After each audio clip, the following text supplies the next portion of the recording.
tu sois en quête de sens ou que tu te sentes en décalage, que tu sois parent, en couple, solo ou pas, ici, tu trouveras un espace pour libérer tes émotions et t'aligner avec tes aspirations les plus profondes. Bienvenue dans ce podcast Une onde d'humanité. Ma mission, c'est l'accompagnement vers la réalisation de soi à travers différents outils que j'ai mis en place, notamment les audios alchimiques, les accompagnements personnalisés, une boîte à outils évolutive ainsi que toutes mes publications sur les différents réseaux sociaux, mon blog et la chaîne YouTube. Je m'engage à partager cette quête de sens avec toi pour te permettre de retrouver ton estime personnelle et ta place dans le monde. Rien que ça. On y va? Je m'appelle Sabine Georges et j'accepte la mission. Bonne écoute. Bonjour tout le monde. On se mardi 28 mai. Aujourd'hui, on va encore parler d'hypersensibilité et surtout des contextes dans lesquels la perte de sens, très présente dans nos sociétés actuelles, accroît considérablement la sensibilité, l'hypersensibilité et notamment chez les neurotypiques aussi.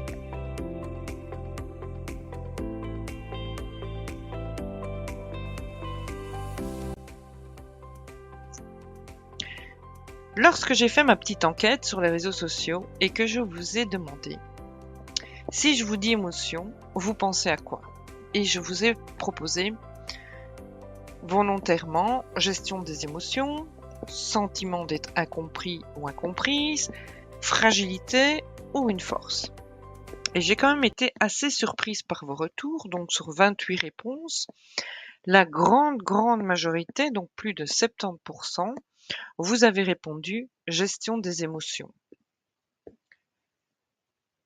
C'est une expression que j'avais volontairement indiquée dans les suggestions, mais malgré tout, quelle ne fut pas ma surprise de voir autant de force qui subsiste encore dans le fait de vouloir gérer ses émotions. Et pour être complète sur ce petit sondage qui avait été réalisé, j'ai 3 personnes qui ont simplement mis émotion et ne sont pas entrées dans les propositions et suggestions. C'est évidemment des actions que j'adore, de sortir en dehors du cadre que j'avais établi. Donc moi j'aime beaucoup ça.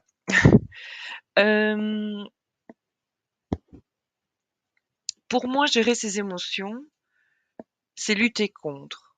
Et vous l'avez vu, lorsque j'annonce le webinaire, la petite conférence que je vais donner samedi sur l'hypersensibilité et sur la sensibilité, j'utilise le terme apprivoiser.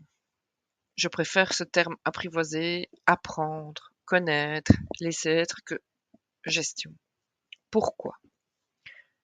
On vit dans une société obsessionnelle de contrôle, de sécurité, où tout est mesuré, quantifié, reporté dans ces fameux tableaux de reporting. Il n'y a plus que des chiffres et des statistiques. Pour moi, tout ça est bien loin, bien éloigné de l'humain. La performance va contre l'excellence car elle privilégie souvent la quantité à la qualité. Dans cette société moderne, où tout va de plus en plus vite, eh bien, il est facile de se laisser emporter par la nécessité de produire davantage, de courir après des objectifs chiffrés, au détriment de l'approfondissement et de la maîtrise. On s'étonne alors qu'il y ait une perte de sens dans le secteur du travail. Moi, je ne suis absolument pas surprise. Pourtant, l'excellence ne se mesure pas en nombre de tâches accomplies, mais en la profondeur et la précision avec lesquelles elles sont réalisées. Cultiver l'excellence demande du temps, de la patience et un engagement constant envers soi-même à s'améliorer. Cela implique aussi de prendre du recul, de réfléchir, de ne jamais cesser d'apprendre. C'est un réel chemin de découverte qui peut paraître certes parfois ardu, mais il est ô combien gratifiant, car il permet de créer, il permet de réaliser, il permet d'inventer, d'imaginer, peut-être des œuvres qui vont résister à l'épreuve du temps, des concepts, des choses qui vont inspirer des générations à venir, j'espère cette fois dans le bon sens. Pour moi, gérer, c'est comme lutter. Si je prends l'exemple d'une insomnie, on est en permanence dans notre tête à se dire il faut que je dorme, il faut que je dorme, il faut que je dorme, il faut que je trouve le sommeil. Cette lutte, pour moi, elle va vous garantir une insomnie.